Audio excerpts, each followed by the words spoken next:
여러분 오늘 그 책상 위에 놓여 있는 그 편말이 있죠. 거기 보면 어떻게 악에 대항할 수 있는가라는 주제를 조금 더 풀어서 한번 우리 오늘 큰 목소리로 이옥자 원사님 대표기도 열심히 하셨는데 한번 은혜롭게 하셨는데 한번 큰 목소리 읽어보셔요.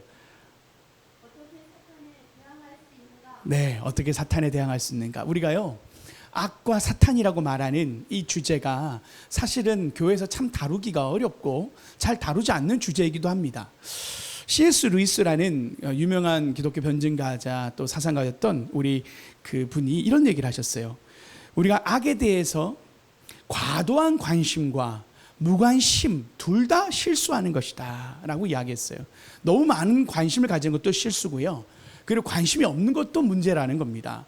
적당한 우리가 어떤 악에 대해서 생각해야 되는가, 여러분 우리가 그 이야기를 좀 해보고자 하는 거예요. 다시 말하면 우리가 악에 대해서 이야기할 때, 마귀에 대해서 얘기할 때 요즘은 과학 문명이 발달하다 보니까 뭐 굳이 영적 세계에 대해서 있는가 부정할 때가 있어요. 그런데요, 오늘 우리가 성경에 대한 예수님의 어떤 가르침과 또 우리의 여러 가지 제가 이후에 나누겠지만 성경에서는 악에 대해서, 마귀에 대해서 이야기한다는 것입니다. 그런데요, 또 다른 한편으로는 우리가 너무 악한 세력에 대해서, 마귀에 대해서 너무 집중한 나머지 기침만 걸려도 막 다 마귀 사탄에 걸렸다 이렇게 하는 분도 계셔요. 모든 일들마다 사탄이다라고 얘기하는 분도 있는데 너무 과도한 것도 좋은 건 아니라는 겁니다. 여러분 점성이라든지 점성술이라든지 타로 카드 이런 어떤 점 보는 거, 제가 얘기했지만 영적인 것을 너무 탐색하는 분들이 계세요. 여러분 웬만하면 2026년도 여러분 점 보고 이렇게 하지 말기를. 그리고 한 달 운세 해가지고 누가 보내주면 그거 보지 마세요. 그거 네, 하나님 앞에서 우리가 하나님을 신뢰하는 믿음 속에서 성경 안에 우리가 믿음으로 하나님의 인도를 받는 삶이 되기를 원하는 거죠. 여러분 성경에서요 마귀에 대해서 어떻게 이야기하는가, 우리 이사야서 14장에 보면 마귀에 대해서 그 존재를 이렇게 이야기한 적이 있어요.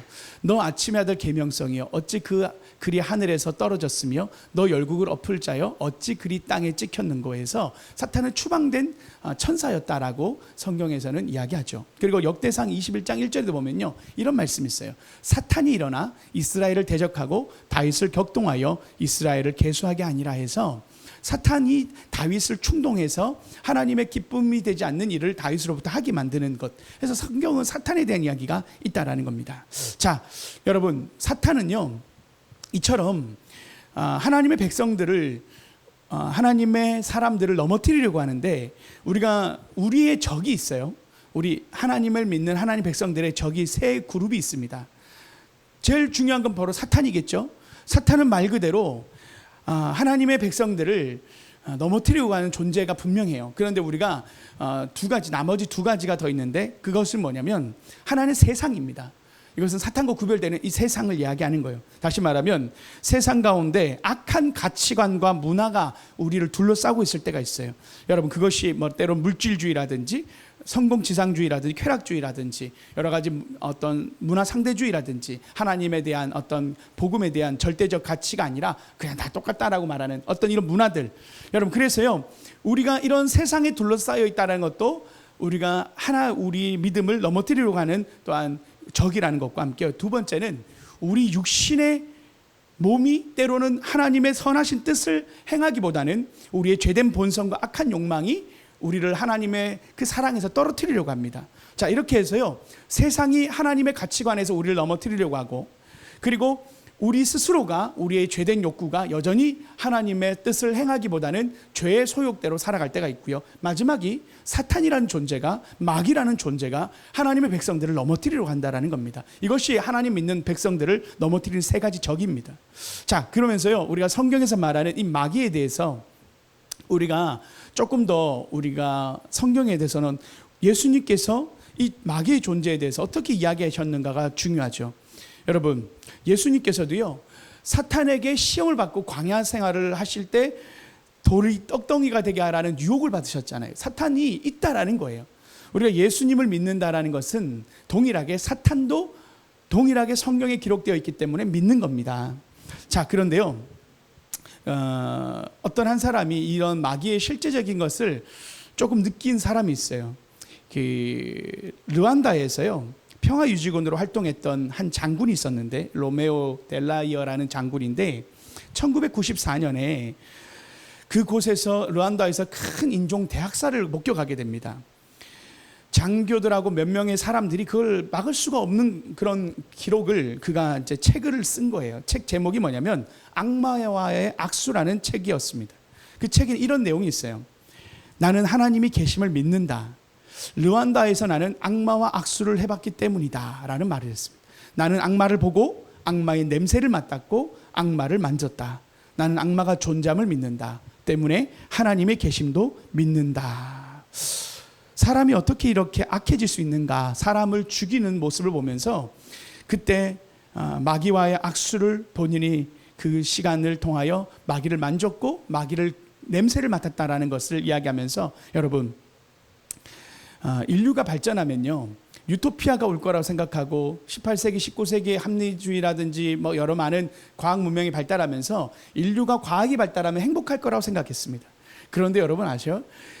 21세기 들어와서, 우리가 아는 20세기 들어와서 세계 1차, 2차 세계대전을 통해서 몇 천만 명이 죽습니다. 거의 뭐 억 단위가 죽죠. 인류 역사상 가장 크게 많은 사람들이 죽은 그 해가, 그 세기가 바로 20세기란 말이다. 인류의 많은 로마의 전쟁부터 많은 전쟁이 있었잖아요. 그런데요, 과학 문명이 발전하고 인류가 더 발전할수록 수천만의 수억의 사람이 죽는 걸 보게 되는 거예요. 여러분, 그래서 과학이 정답이라고 했던 21세기, 20세기의 정답이라고 했던 사람들의 그 생각 속에서 과학이 다가 아니구나라는 걸 깨닫게 됩니다. 그러면서 문화 상대주의가 포스트 모더니즘으로 넘어오게 된 거예요. 과학이 모더니즘이라면 포스트가 과학을 탈피했다라고 말하는 포스트 모더니즘 시대가 지금이에요. 문화 상대주의 시대로 넘어왔다고 말하는데, 그만큼 우리가 말하는 과학이 인류를 행복하게 하지 않는다라는 것. 오히려 여러분, 지금 막 미국이 UN 뭐 협정부터 해가지고 막 다 탈퇴하잖아요. 그리고 베네수엘라의 대통령도 잡아오고, 여러분, 혹 우리가요 3차 대전이 일어나면요 지금보다 이때까지 있었던 어떤 사상자보다도 더 큰 피해가 분명히 있을 겁니다. 핵전쟁이 일어날 수 있고, 재래식 무기에서 이제는 현대적 무기가 되면 더 많은 사람이 죽어난다는 거예요. 그것이 이 이면에는 악한 세력이 있다는 것을 본다는 겁니다. 사람을 무자비하게 죽이고, 사람이 그냥 우리가 인격을 사랑하고 존중해야 될 사람이 아니라 그냥 생명을 어떻게 보면 게임하듯이 죽이는 거예요. 요즘 유튜브 영상 보면요, 러시아와 우크라이나가 전쟁을 하는데 폭탄을 드론이 떨어뜨리는데 그 장면을 그냥 그대로 이렇게 보여줘요. 그러면 그냥 게임 같아요, 게임. 그게 이제 드론에서 촬영된 영상인 것 같은데, 그냥 러시아군이 저기 굴에 숨어 있어요. 그러면 가서 탁 떨어뜨려서 죽여요. 그런데 그게 우리가 요즘 목격하는 영상들이에요. 전쟁이 사람의 인격을 비인격화시키고, 우리가 생각하는 하나님의 사랑으로 그런 인간적인 사랑이 아니라 방금 말한 그 마귀의 냄새가 나는 거예요. 사람을 죽이고, 사람을, 우리가 하나님의 사랑을 받은 하나님의 사람들을 그렇게 해야 하는 것들이 있다라는 겁니다. 마귀가 있다라는 거예요. 세상에서 그렇게 하나님의 백성들을, 또한 이 세상을, 하나님의 사랑하는 세상을 깨트리는 존재가 있다라는 거죠. 여러분, 그래서 마귀의 목적이 뭐냐? 요한복음 10장 10절에 이렇게 나와 있어요. 요한복음 10장 10절 함께 읽어볼까요? 시작. 도둑이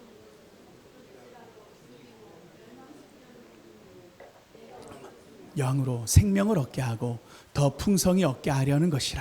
여러분, 마귀는 도둑이라는 거예요. 그리고 하나님의 사람들을, 하나님의 세상을 창조하신 이 세상을 멸망하고 죽이는 것, 그것이 마귀의 목적이라는 겁니다. 그래서 우리가 마귀의 냄새가 난다라는 거예요. 우리가 살인자를 보면 사람을 죽이는 사형수들 우리가 많이 목격하지만, 그 사람들이 사람을 죽이고도 미안함이 없고, 우리가 양심에 화인 맞았다고 말하는데 웃어요. 사람을 죽여놓고 웃어요. 여러분, 그게 우리 인간의 어떤 본성보다는 마귀의 그런 영향 아래에 있다라는 것을 우리가, 이것을 볼 수 있어야 한다는 겁니다. 마귀가 있다라는 겁니다.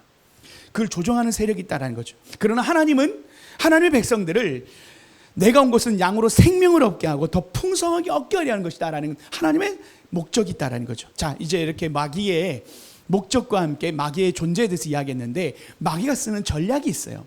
마귀가 어떻게 하나님의 백성들과 세상을 넘어뜨리는가, 세 가지의 전략을 가지고 있는데, 여러분 이것을 우리가 함께 나눠보고 우리의 삶에 우리가 마귀라고 했을 때 뭐 어떤 도깨비 방망이를 들고 있는 그런 존재를 생각하는데 여러분 그런 어떤 추상적인 의미가 아니고요. 실질적인 마귀의 역할이 우리의 삶 가운데 어떻게 우리에게 영향을 미치는가를 우리가 한번 살펴보려고 합니다. 첫 번째는요. 마귀의 전략은 의심하게 하는 겁니다. 마귀는요. 창세기에도 에덴 동산에 아담과 하와를 향하여 가장 먼저 던졌던 그 전략은 바로 의심하게 하는 거였어요. 하나님이 정말로 그렇게 먹지 말라고 하더냐라는 그 말로 함께 의심을 하게 만들었어요.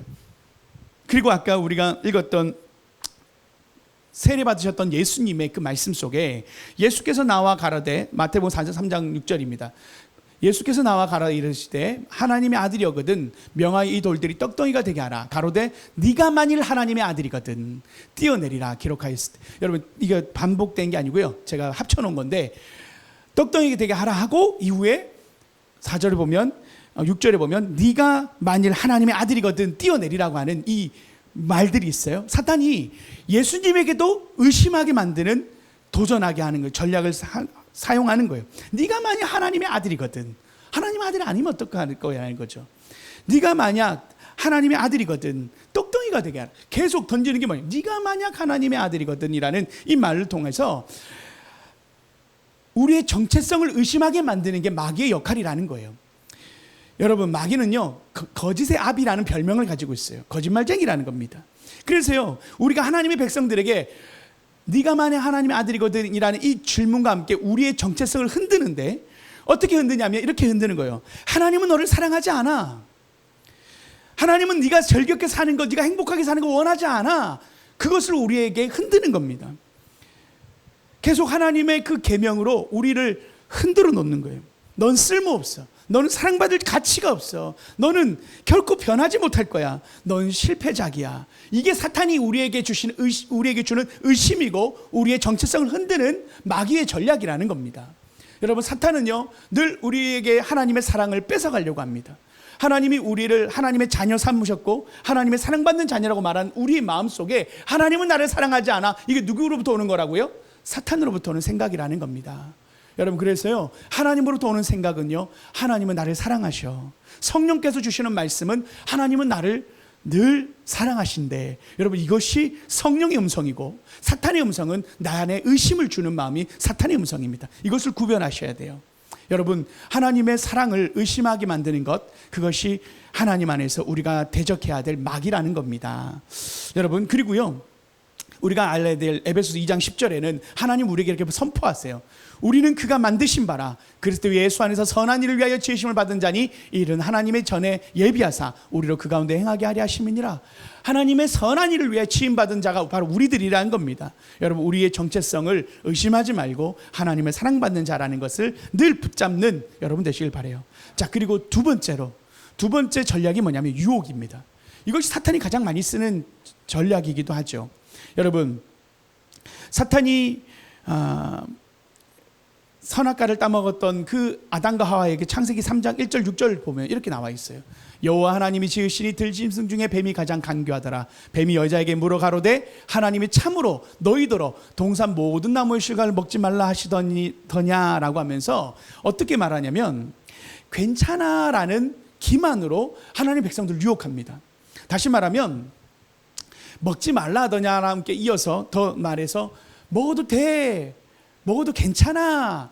이게 사탄의 유혹이라는 거예요. 한 번쯤은 괜찮아, 이 정도는 괜찮아, 다들 하는 건데 뭐라는 이런 괜찮아의 기만이 유혹의 가장 큰 전략의 사탄이 쓰는 방식이라는 거예요. 여러분 보디발의 아내를 유혹했던 사탄은 보디발의 아내가 욥을 유혹했죠. 그때 한 번만 나랑 동침하자 하겠던 그 욥의 그 유혹을 기억해 보세요. 아무도 없는 곳에서 욥이 유혹을 받게 돼요. 그때 이 보디발의 아내가 한 번만 괜찮아 이런 얘기로 유혹했다라는 겁니다. 그런데 그때 욥은 어떻게 하죠? 내가 어찌 하나님 앞에 이 큰 죄악을 행하리까 하며 코람되어 하나님 앞에서의 삶을 결단하고 그 자리를 떠나버립니다. 여러분 그래서요 사탄은요 우리의 삶에 유혹을 한다라는 것에 대해서 우리가 기억해야 돼요. 여러분 우리가요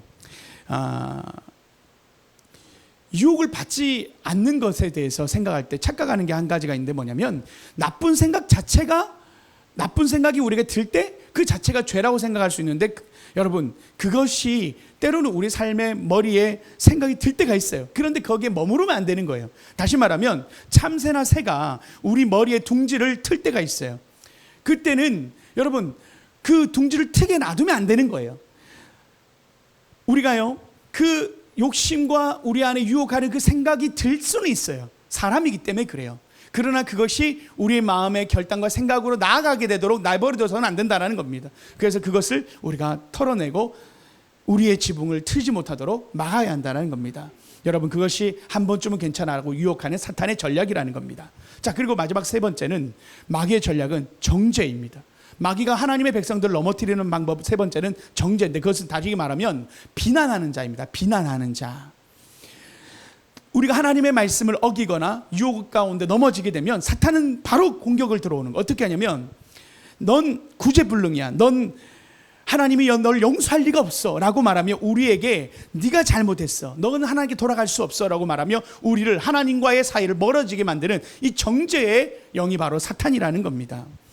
여러분, 이것이 하나님과 하나님 백성 사이에 사탄의 그 유혹 가운데 넘어진 하나님의 백성들에게 사탄이 공격하고 쏘아붙이는 정죄의 전략이라는 거예요. 그래서 하나님께 못 나가게 만드는 거예요. 그래서 이렇게 멀어지게, 교회 한번 떠나가면 계속 못 나오게 만드는 것처럼 하나님의 백성들을 떠나가게 만드는 겁니다.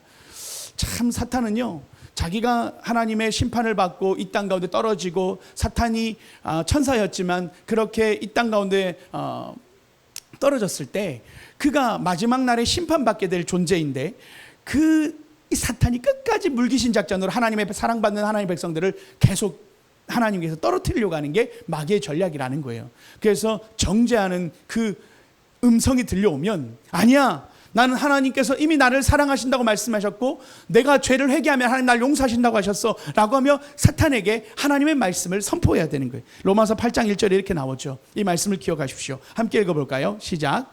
그러므로 이제 그리스도 예수 안에 있는 자에게는 결코 정죄함이 없나니. 아멘. 여러분, 우리 안에 하나님의 사랑 안에서 이미 예수님 안에 십자가에서 모든 심판, 우리가 받아야 할 죄의 모든 결과의 심판들을 예수님이 담당하셨죠. 더 이상 정죄가 없습니다. 죄의 값을 다 지불하셨어요. 우리가 지불해야 할 값이 없는 거예요. 그러면 우리가 이제는 어떻게 우리의 죄에 대해서 살아가야 되느냐, 여러 번 얘기했지만 하나님과의 관계의 문제로 접근하셔야 돼요. 우리가 죄를 지었기 때문에 구원받지 못한다든지 내가 심판받는다, 그런 생각은 버리시고 하나님과의 관계를 회복하기 위하여 회개의 자리로 나아가서 하나님과 회복하시면 됩니다. 여러분, 우리가요, 우리 이현상 집사님도 우리 채은이 나은이를 사랑하시잖아요. 아빠가 자녀들을 사랑하잖아요. 그런데 사랑하는 딸이 유리잔을 깼다고 해가지고 너 집 나가 하는 아빠는 없어요. 아무리 아이가 거짓말을 했다고, 동생과 싸웠다고 해서 너희 둘 다 집에 나가라고 하는 부모는 없어요. 왜요? 그것은 부모요 자녀이기 때문에 그렇습니다. 우리가 하나님의 양자된 우리들은 아버지가 계시고 그 하나님은 우리의 죄가, 때로는 우리가 넘어져도 우리를 용서하시는 분이지, 우리를 거룩하고 하나님 앞에 아름다운 자녀로 성장하기를 원하시는 거지, 우리를 정죄하거나 우리를 죄의 구원에서 소외시키는 분이 아니라는 거예요. 우리의 아버지로 우리는 편입되었고 양자가 되었다라는 것. 그래서 우리는 아버지와의 관계의 문제로, 아빠 잘못했어요 하면 부모가 용서해주고 사랑하듯이, 이제 우리의 죄의 문제는 정죄의 문제가 아니라 관계의 문제로 접근하셔야 됩니다. 그래서 내가 날마다 주의 십자가 앞으로 주님의 보혈을 의지하며 하나님께 담대히 나아가는 그 그리스도의 삶이 우리의 삶입니다.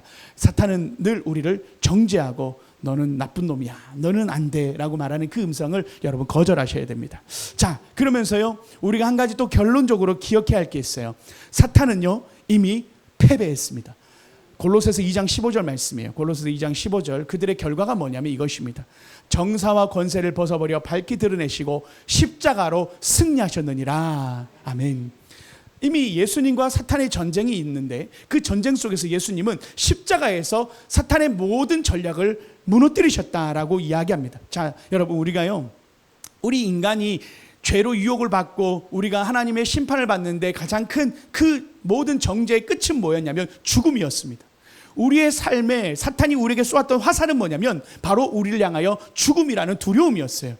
하나님의 심판을 받게 되는 죽음에 대한 그 심판을 예수님이 대신 담당하심으로 우리가 받아야 했던 심판을 예수님이 십자가에서 깨뜨리심으로 부활하셔서 3일 만에 부활하심으로 인하여 우리의 죽음을 극복하시고 우리에게 승리를 주신 분, 우리가 이제는 죽음에 두려워하지 않고 죄의 심판을 두려워하지 않고 예수 그리스도로 인하여 모두가 구원받게 되고 부활하게 되는 죽음을 이긴 사건이 바로 십자가 사건입니다. 그래서 우리에게 더 이상 죽음이 우리에게 두려움이 아니로 사탄이 우리에게 주는 죽음이라고 하는 죄의 심판에 대한 그들의 요구가 다 무산된 게 바로 십자가 사건이라는 거예요. 그래서 이미 십자가에서 우리는 승리하였다라는 겁니다. 자, 그런데요, 여전히 우리는 죄를 짓고 또 하나님 앞에서 살아가잖아요. 이것을 신학적으로는 이미와 아직 사이라고 말하는 신학적 용어가 있어요. 이미와 아직.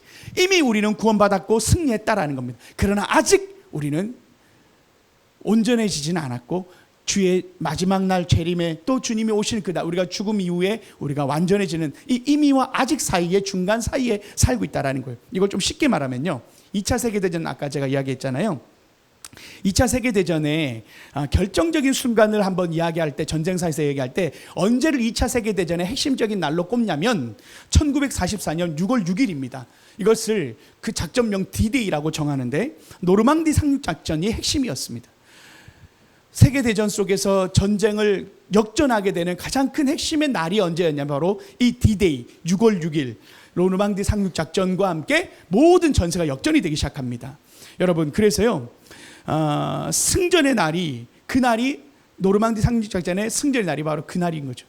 우리가 우리나라에도 6.25 전쟁에서 가장 핵심적인 날이 언제냐고 하면 인천 상륙작전 아닙니까? 그날이 모든 역전의 날이처럼 D-Day가 된 거예요.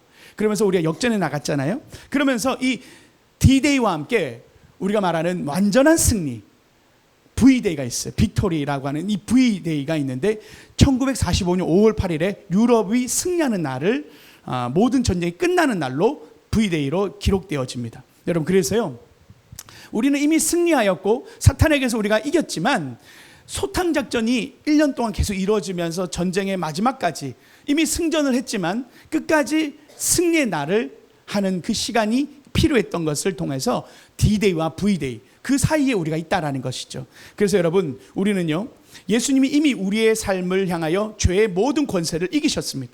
깨뜨리셨어요. 죽음을 깨뜨리셨어요. 부활하심으로 이기셨어요. 그러나 여전히 우리는 죄에 씨름하며 살아가죠. 그러나 분명한 것은 우리가 이제 예수 그리스도를 믿고 변화되어 가고 마지막 날 우리가 주님을 만날 그날은 우리가 영원한 몸으로, 거룩한 몸으로 변화된다는 겁니다. 토요일 오후에요, 한 목사님이 서울 강남 한복판 도로를 자전거를 타고 신방을 가게 되었습니다. 이게 이제 꽉 막힌 도로니까 자전거가 훨씬 편하거든요, 서울 강남대로는. 그래서 신방을 가려고 자전거를 꺼내 쫙 하고 있어요. 헬멧을 쓰고 스포츠 선글라스까지 딱 끼고, 검은색 선글라스 끼고 복장을 조금 이제 갈아입으려고 스포츠 복장으로 이렇게 목사님인 줄 모를 정도의 차림으로 착 출발합니다. 운동도 하고 신방도 가고 겸사겸사로 이렇게 차려서 나가신 거예요. 기분 좋게 페달을 밟는데 갑자기 뒤에서 빵 하는 소리가 들리는 겁니다. 날카로운 이 경적 소리가 누가 울린 거예요. 이 주황색 택시인데 우리 심성규 집사님은 아닐 거예요. 주황색 택시 한 대가 이렇게 목사님의 이 자전거 팔꿈치 이렇게 할 때 치듯이 추월해서 쫙 가버린 겁니다. 그러면 창문을 열고요, 그 운전기사가요 고함을 치는 거예요. 야, 이 양반아, 죽으려면 집에서 죽지 왜 기어 나와서 길을 막아? 정신 나갔어? 하고 이렇게 소리치고 쫙 가버린 거예요. 그러니까 이 목사님이 이 독설 한마디에 이성이 끊어져 버렸어요. 목사님 안에 성령의 음성이 잠시 뒤로 물러가고 20년 전 본인이 예수님 믿기 전 혈기왕성했던 그 예수 믿기 전 목사님의 그 자아가 벌떡 일어난 거예요. 오냐, 너 오늘 임자 만났다. 내가 번호판 따서 너 사과 받고 내가 그 받지 못하면 내 성을 간다 하고 이제 페달을 밟은 거예요. 분노의 질주를 하기 시작하면 신호등이 이제 막 바뀌니까 빨간불 바뀔 때마다 막 따라간 거예요. 막 그 택시가 멈춰 서잖아요. 그러니까 이제 목사님이 거친 숨을 내쉬면서 택시 탁 찾아가지고 창문을 탁탁 두드렸어요. 여보세요, 당신 말 그따위로 당신 이름 뭐야? 하면서 이렇게 반말하면서 나 당신 번호판 다 적었어. 당신 끝까지 한번 가보자고 하면서 이렇게 따져들었습니다. 그러니까 택시기사가 아니 이 사람이 미쳤나, 이 아저씨가 미쳤나, 비키라면 비킬 것이지 어디서 행패야 하면서 서로 막 큰 소리로 싸운 거예요. 그런데 갑자기 그 아저씨가 그 자전거에 물고기 스티커가 붙어있는 걸 봤어요. 여러분 물고기 스티커 뭔지 아십니까? 익투스라고 해서 주는 그리스도시요 살아계신 하나님 아들, 이거 적은 이게 약식의 용어인데 그 로마 시대에 그 암호명처럼 만들었던 게 있어요. 그 익투스라고 하는 건데 그게 바로 그리스도인들을 뜻하는 그 상징인데 그걸 붙이고 자전거에 붙여 있는 거예요. 그러니까 이제 기사 양반이 당신 교회 다니는 양반 같은데 적당히 좀 합시다, 적당히 하면서 이렇게 탁 한마디를 쏟아붙인 거예요. 그러니까 갑자기 이제 이 자전거에 붙은 물고기 표시를 보고 교회 다니는 사람이라고 생각하고 이렇게 공격을 한 거예요. 그 아저씨가, 기사님이. 그러면서 기사님이요 갑자기 차 안에서요 한 책을 하나 꺼내들면서 쫙 흔드는 겁니다. 그게 뭐냐면 새가족 성경 공부 교재. 그래서 나 지난달에 교회에 등록했어. 이제 막 예수님 믿기 시작한 사람인데 우리 목사님이 성도는 세상에 빛이 되어야 한다고 가르쳤단 말이에요. 당신 같은 교인 때문에 내가 은혜를 다 길바닥에 쏟지 않습니까? 하면서 막 따지고 든 거예요. 그러니까 이제 교재를 확인해 봐야 되겠다는 생각에 선글라스를 살 벗었는데 이 뭐 성경 공부 교재가 맞는 거예요. 그런데 그게 놀라운 게 자기가 쓴 책이에요. 그러면서 갑자기 선글라스를 벗으니까 기사님이 알아본 거예요. 목사님? 그러면서 목사님 아니세요? 이렇게 된 거예요. 그러면서 이제 택시 기사가 뒤에 손님이 다 있었는데 아주 흥분한 마음으로, 기쁜 마음에 손님 이분이 우리 교회 담임 목사님이세요. 세상에 저 가르쳐 주시려고 자전거를 여기까지 쫓아오신 거 아니겠어요? 목사님 제가 죽을 죄를 지었습니다 하면서 이렇게 했던 거라. 목사님이 이제 얼굴이 빨개져 가지고요 페달을 밟으면서 막 도망가듯이 내가 참 갈 길이 멀었구나 하면서 돌아왔대요. 믿거나 말거나. 여러분 우리는 아직도 예수님 믿지만 전쟁터에 있습니다.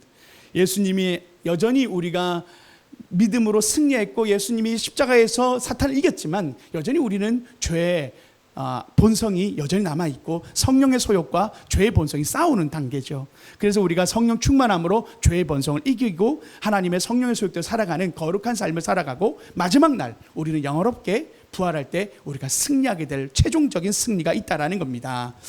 여러분 하나님은요 우리에게 무기를 주셨어요. 우리의 삶에 우리를 향하여 전신갑주를 취하라고 말씀하셨어요. 왜요? 사탄 마귀가 있기 때문이에요. 그래서 첫 번째 주신 이 진리의 허리띠, 우리 14절 한번 말씀을 한번 잠깐 보기를 원합니다. 에베소 6장 14절 보면 그런즉 서서 진리로 너희 허리띠를 띠고 의의 흉배를 붙이라.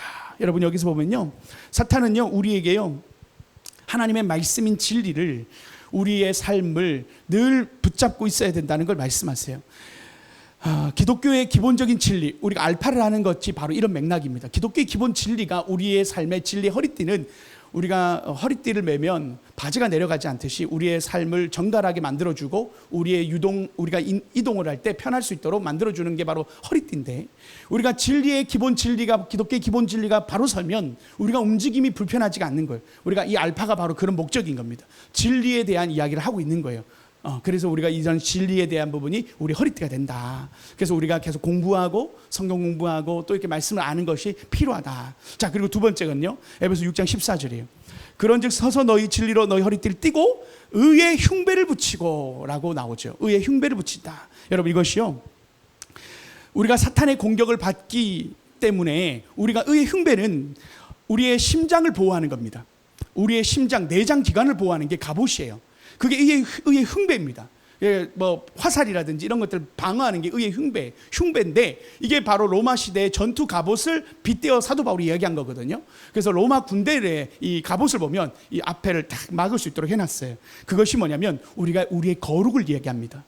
예수님이 우리를 의롭다 하신 이 거룩한 부분은 칭의가 우리에게 임해졌는데 그런데 사탄이 계속 공격하는 게 뭐냐면 거룩에 대한 공격을 한다는 거예요. 그래서 우리가 아까 말했던 유혹이라든지 넘어지면 우리가 공격받는 거예요. 그래서 우리는 늘 거룩함으로 옷 입어야 됩니다. 예수님을 닮아가도록 우리의 의의 흉배를 붙여야 되는 거예요. 그리고 더 나아가 우리의 거룩한 의의 흉배는 뭐냐면 예수님의 칭의, 그분의 의롭다 하심으로 인정받은 우리는 그리스도의 보혈을 힘입어서 늘 주님의 십자가 앞으로 나아가고 하나님의 임재 앞으로 나아가는 그 주님의 거룩한 의의 흉배를 우리가 가져야 한다는 것, 믿음을 가져야 한다는 겁니다. 자, 그리고요, 에베소 6장 15절에 보면 평안의 복음에 예비한 것으로 신을 신고라고 해서, 여러분 우리가요, 놀라운 것은요, 우리가 복음을 우리가 전하는 삶을 살다 보면요, 희한한 게 믿음이 더 잘 생깁니다.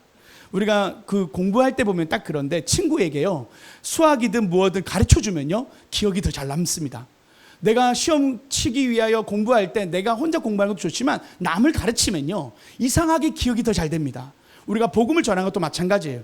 우리가 평안의 복음을 우리가 전하고 복음을 우리가 신발을 신고 나갈 때 이것이 때로는 우리가 더욱더 우리의 평안한 발처럼 우리가 더 하나님의 복음 안에서 건강하고 안전하게 우리가 살아갈 수 있도록 우리 안에 복음을 전하라고 말씀하시는 이 놀라운 진리가 있다는 거죠.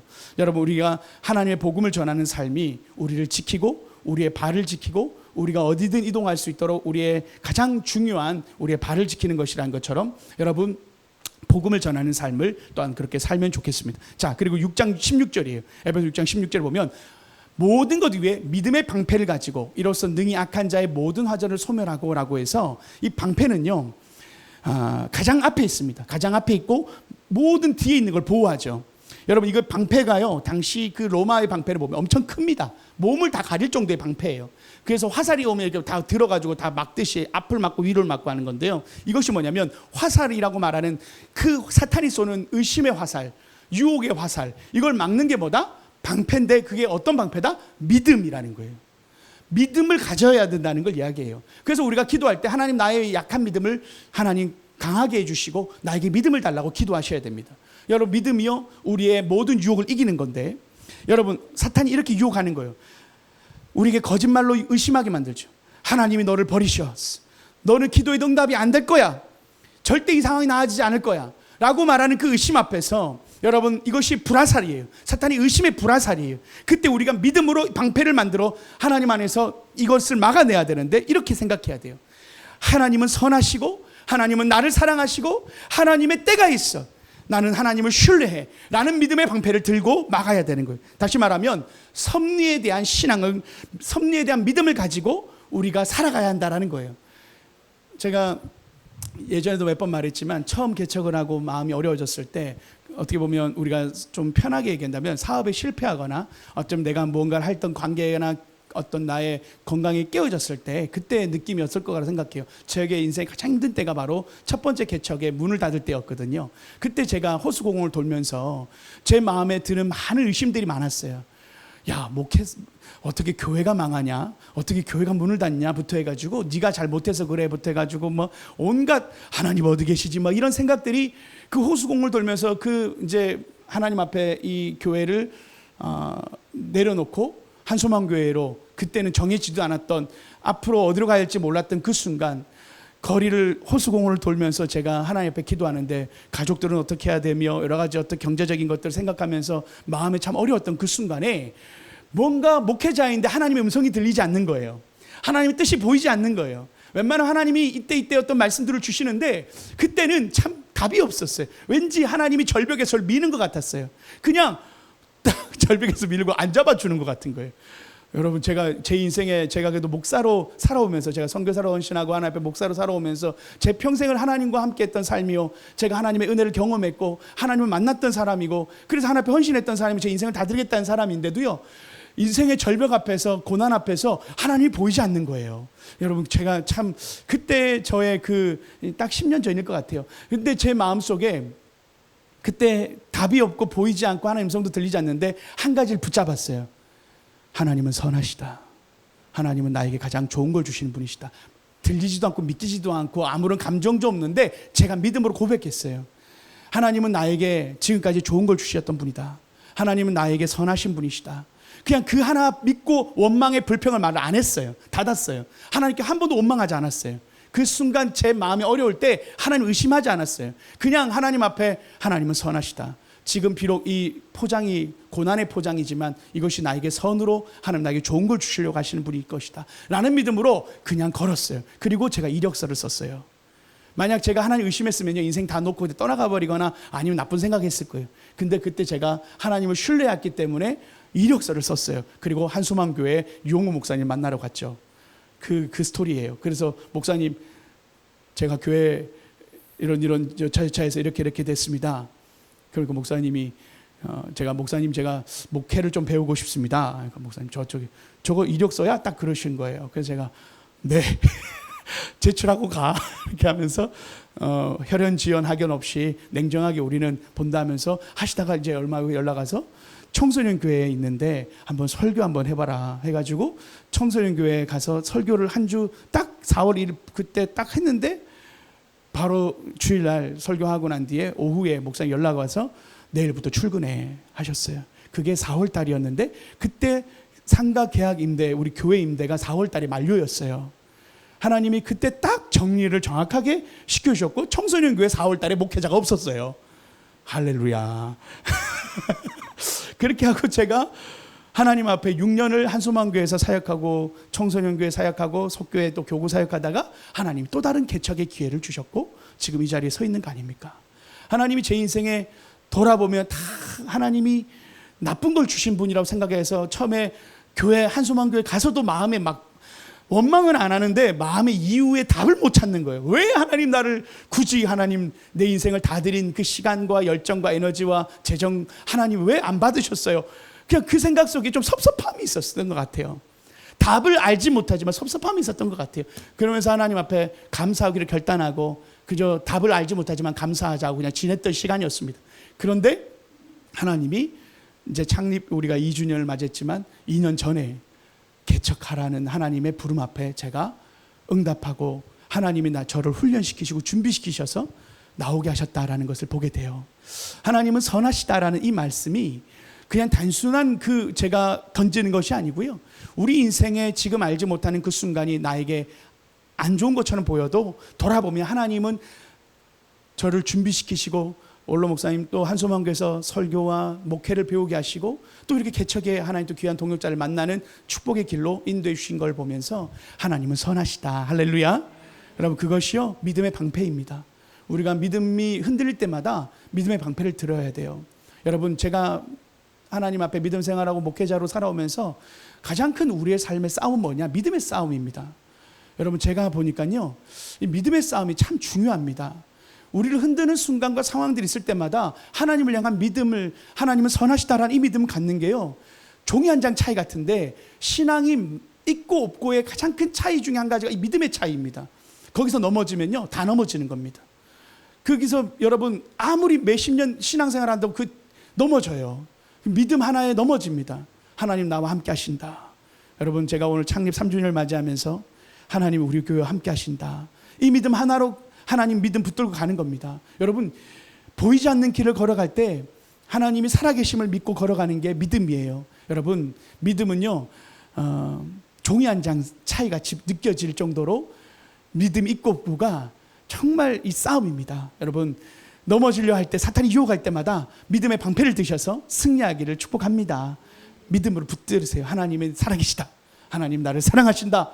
하나님은 나를 가장 좋은 것으로 좋은 길로 인도하신다. 네. 할렐루야. 네 여러분 그게 맞습니다. 그게 하나님 주신 음성이 맞고 비록 우리가 다 알지 못하지만 하나님의 뜻 앞에 순종하고 걸어가다 보면 감사하며 걸어가다 보면 하나님이 우리의 원하시는 길로 가게 될 줄 믿습니다. 자 여러분 마지막인데요. 우리에게 주신 성령의 검 바로 공격 무기가 있어요. 전신갑주 중에요 유일한 공격 무기가 있어요.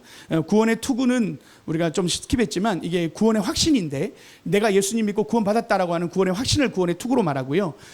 마지막으로 우리 17절 다시 한번 읽어볼까요? 17절 구원의 투구와 성령의 검 곧 하나님의 말씀을 가지라. 여러분 우리가 구원에 대해서 흔들리면요 다 흔들립니다. 나는 이미 구원 받았다. 예수님 믿었다. 나는 천국 백성이다. 이 믿음에 흔들림 없이 이게 구원의 투구가요 승리의 투구거든요. 이미 우리 승리했다라는 거예요. 그래서 구원의 확신을 가지시고요. 성령의 검 바로 말하면 하나님의 말씀인데 히브리서 4장 12절에 보면 이런 말씀이 있어요. 함께 크게 읽어봅시다. 시작. 하나님의 말씀은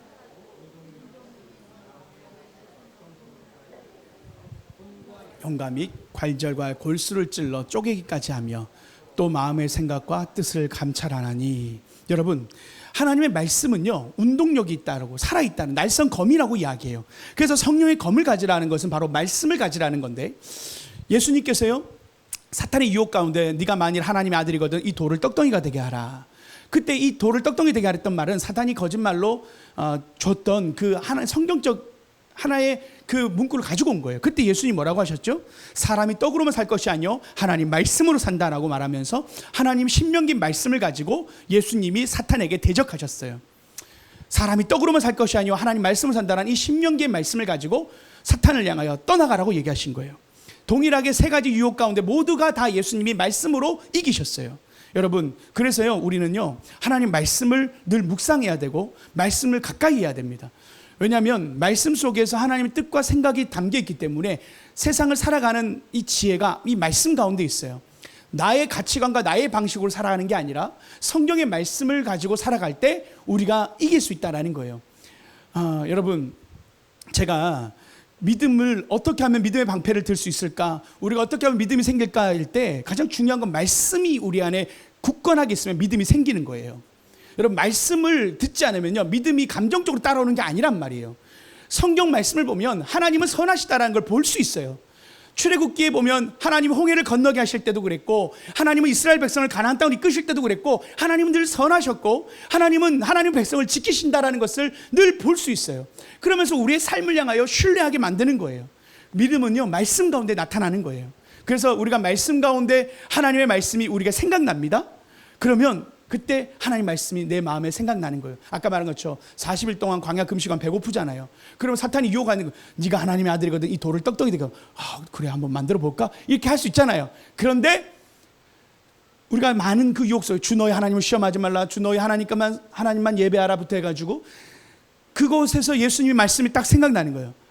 사람이 떡으로만 살 것이 아니요 하나님 말씀으로 산다. 이 말씀이 생각나고 사탄을 향해 얘기하는 거예요. 사람이 떡으로만 살 것이 아니라 하나님 말씀을 산다. 이 말씀으로 대적한 거예요. 여러분, 우리 가운데 하나님 말씀이 생각나고 하나님 말씀이 떠오를 때 그 말씀을 선포하는 거예요. 사탄아, 내가 나사렛 예수 명하노니 떠나가라. 하나님은 선하시다. 하나님은 전능하신 분이시다. 여러분, 그래서요 우리가요 이 선포와 대적에 가장 잘 녹여나는 시간이 언제냐면 찬양 시간입니다. 우리가 찬양할 때 선포하는 거예요. 하나님 말씀을 선포하는 거예요. 주 이름 그 능력 있도다. 이게 바로 선포예요. 예수의 이름 부를 때 우리가 이런 가사가요 우리의 믿음의 고백이 되는 거예요. 그래서 우리가 곡조 있는 기도가 찬양이잖아요. 우리의 기도에 또 우리의 말씀을 선포하는 시간이 바로 찬양 시간인데, 사도 바울도 감옥에 갇혔을 때 사탄이 얼마나 흔들었겠어요. 야, 너 복음 전한다는 애가 무슨 감옥에 갇히냐 하고 네가 하는 일은 잘못된 거야 부터 해가지고 넌 실수한 거야, 너는 실패한 거야 하면서 감옥에서 얼마나 사도 바울을 흔들었겠어요. 근데 사도 바울이 어떻게 하죠? 그가 하나님 앞에 찬양으로 감옥에서 바울과 실라가 찬양을 부르니까 감옥문이 열려버리는 역사가 일어났잖아요. 그게 바로 사탄을 향하여 유혹하는, 사탄을 향하여 선포하는 대적의 기도가 되는 것이고 하나님의 말씀을 선포하는 거예요. 무슨 찬양을 부른지 모르겠어요. 그러나 찬양 불렀다는 게 뭐예요? 믿음으로 고백했다는 거 아니겠어요? 믿음의 권세의 방패도 들을 뿐만 아니라 사탄을 향하여 선포할 때 감옥문이 열려지는 역사가 일어나는 것입니다. 여러분, 우리가 그래서 찬양할 때 역사가 일어나는 거예요. 우리가 결단하고 찬양할 때 우리의 감옥문이 열릴 줄 믿습니다. 우리의 믿음의 고백을 드리면요 사탄이 떠나가게 되고 하나님이 우리의 삶을 향한 하나님의 계획들이 일어나게 되는 것. 여러분, 하나님이요 그래서 우리가 말씀을 늘 묵상하고 하나님의 선하신 뜻이 무엇인가를 늘 우리가 붙잡아야 됩니다. 그래서 우리가 주일 설교나 또 여러분 큐티 또 성경 통독하는 시간들 여러분이 꼭 가지시고 말씀 안에 굳게 서야 사탄으로부터의 유혹을 이길 수가 있습니다. 여러분, 오늘 하나님이 주시는 이 믿음의 전신갑주를 취하시고 승리하시는 저 여러분 되시길 축복합니다. 아멘. 제가요 우리 아까 복음의 진리의 허리띠에 대한 이야기도 했지만, 제가 참 우리 운정한 소망교회가 3년 차가 되지만 제가 처음 생기는 교회잖아요. 그러다 보니까 제가 좀 이 마귀에 대해서도 다 말씀드리고 싶은 거예요. 그러다 보니까 한 주 한 주의 시간들이 너무 중요한 주제들이 많잖아요. 그러니 다음 주는 치유에 대한 이야기거든요. 하나님 어떻게 우리를 치유하시는가에 대한 이야기예요. 그러니까 치유에 대한 이야기도 그렇지만 한 주에 한 시간을 참 이야기해도 참 부족한 시간인데 더 꼭 그 부모의 마음 있잖아요. 더 이렇게 먹이고 싶은 마음. 그러니까 더 좋은 거 먹이고 싶은 마음. 왜냐하면 이단들이 너무 많고 잘못된 세상의 어떤 유혹이 너무 많다 보니까 여러분들이 넘어지지 않기를 원하는 마음 속에 또 처음 우리 교회가 만들어지고 있기 때문에 좀 영양가 있는 걸 그렇게 여러분들에게 드리고 싶은 마음이 많아요. 그래서 저도 이게 조금 더 우리가 밥을 빨리 먹으러 가면 좋은데 생각하면서도 조금 이렇게 또 나왔지만 여러분 이 시간 이렇게 정리하는 게요 우리의 진리 허리띠가 될 줄 믿습니다. 그래서 이렇게 잘 붙드시고 잘 정리하시면 분명 여러분이 신앙생활 속에서나 또 우리의 믿음의 삶에 승리가 있을 줄 믿습니다. 아멘.